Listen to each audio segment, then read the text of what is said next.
本来是高雄市的左营昨深夜发生一场惊险的冲突，保安大队的员警伫大街路顶发现一台车真可疑，要甲攀查，结果这个驾驶是加速度来逃走，搁来弄到一个骑乌多摆的民众。警方随着连开9枪要甲制止，但是也是互这个驾驶趁着混乱走去了。警方嘛马上来展开着围捕，同时甲受伤的骑士送病院治疗。员警伫暗时连续开几啊枪，驾驶听到枪声，竟然阁无爱乖乖啊就范。这到底发生啥物代志？原来就是因为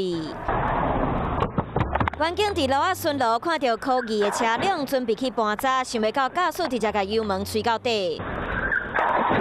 听到嘣一声真大声打洞仔的声音，用路人马上弄倒，机车直接倒伫涂骹，驾驶家也无看到，加速逃走。救护车接到通报了后，赶到现场，甲受伤的民众送到病院。好佳在干那留啊着伤，无伤严重。你有听到枪声吗？我3、4声而已。变砰，看我砰，不是个开枪的声。追了，然后不小心扫到那一点。附近的民众拢有听到声音，代志就是伫高雄左营区自由路中清路口发生。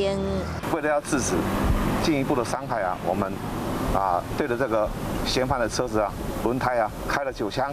那我们通报警平台全力来追击。